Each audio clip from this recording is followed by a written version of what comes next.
gente boa, tudo bem com você? Iniciando essa semana, esta segunda-feira, eu quero perguntar: o que alimenta você? Você come espiritualmente com deliberação, com disciplina? Você come? Você todo dia pensa: eu quero me alimentar?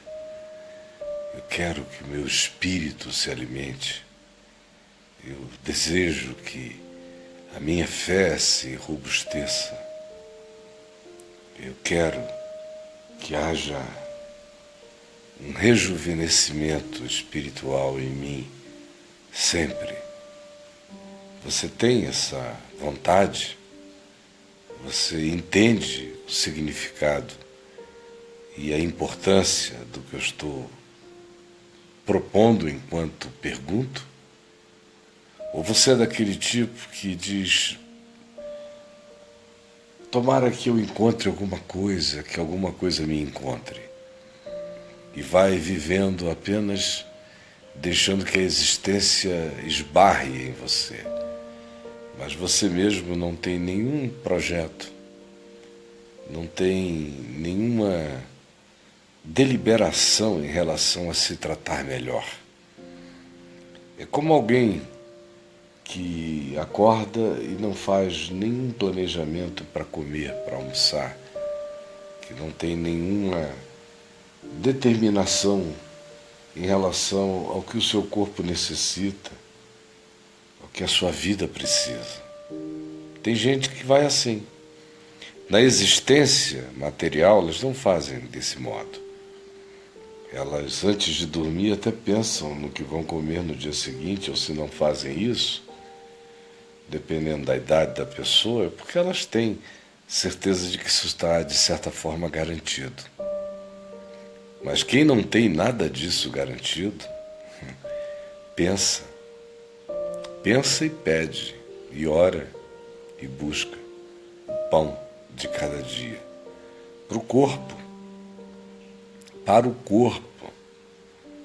Mas eu estou perguntando acerca do espírito. Você acredita que o seu espírito precisa de alimento? Jesus disse sempre e afirmou de diversos modos e formas diferentes que o nosso espírito precisava de comida.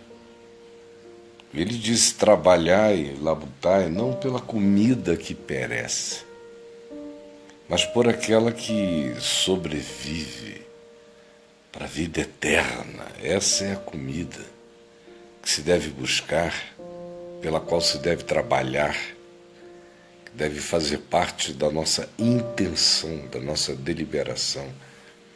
Sobre ele mesmo, ele disse: eu sou o pão da vida. E aí completa: aquele que de mim se alimenta, por mim viverá. Ele nos chamou, por exemplo, para comermos a natureza dele, o ser dele, comer a carne dele, beber o sangue dele, a substância dele. Aí perguntaram: tu estás nos convidando para um banquete antropofágico? Que coisa mais canibalesca e horrenda. E ele disse: vocês são ruins demais.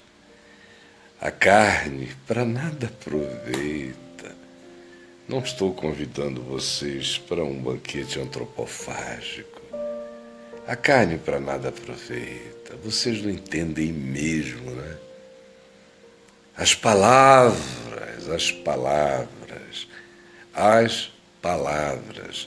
que eu vos tenho dito é que são espírito e são vida. As palavras. Você come as palavras, come os significados, come os conteúdos, come. Você tem essa avidez por deixar-se alimentar pela palavra. Isso não significa uma leitura, nem duas, nem 10. Isso significa absorção do sentido, do conteúdo, da mensagem. Isso vira músculo, vira nervos, vira carne na gente quando a gente, em entendendo, pratica. Em compreendendo, dá razão e pratica. E aí a palavra deixa de ser um conjunto de informações e ela passa a ser energia vital, passa a ser vida de Deus em mim. Eu começo a praticar o conteúdo do pão do Evangelho, começo a botar em processo dentro do meu corpo espiritual, do meu homem interior, o significado do ensino, do chamado à vida segundo Jesus e a praticá-lo. Pela prática eu torno a ingestão mental em musculatura, forma físico-espiritual em mim. Me fortalece. Pense nisto e saiba que há algumas coisas simples que você pode fazer por você mesmo. Você pode ler o Evangelho de carreirinha, absorvendo, ter interesse em aprender em que contexto aquilo foi dito, quem eram aquelas pessoas daquele ambiente que circundava Jesus, que grupos eram aqueles, que dinâmicas, que intensidades estavam em questão.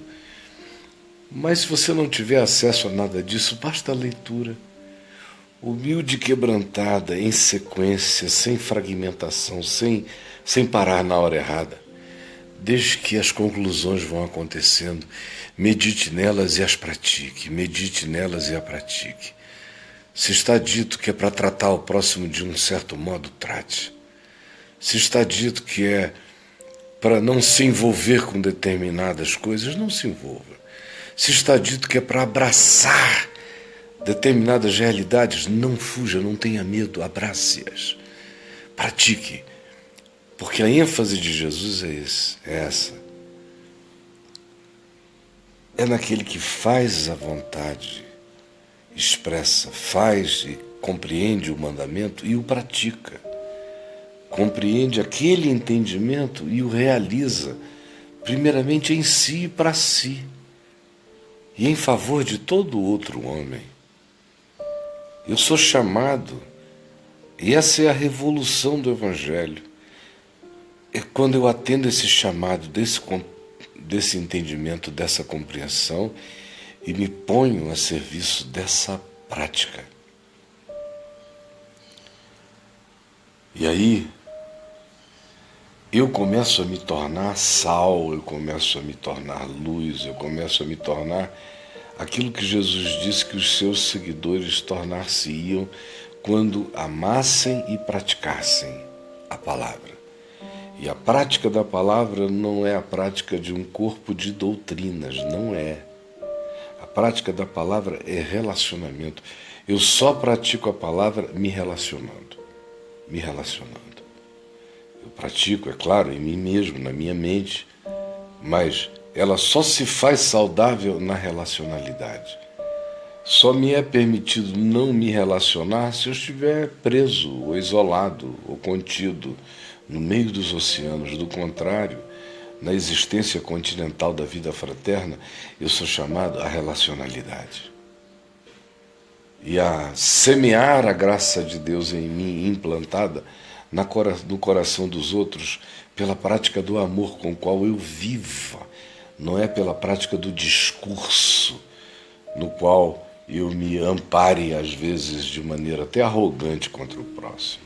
Não, é pela prática da vida, é pelo meu ser sendo coerente com o Evangelho e praticando o Evangelho com naturalidade espontânea, eivada de amor. É aí que eu sou graça de Deus nessa vida e a graça de Deus se torna minha, me fortalece e cresce em mim. Esse é o caminho simples. Quem anda por ele sabe o que eu estou falando. Quem não anda por ele não tem nem ideia do que eu estou dizendo. O Evangelho acontece nesse ambiente de mistério. Só fica sabendo quem mete a boca e come.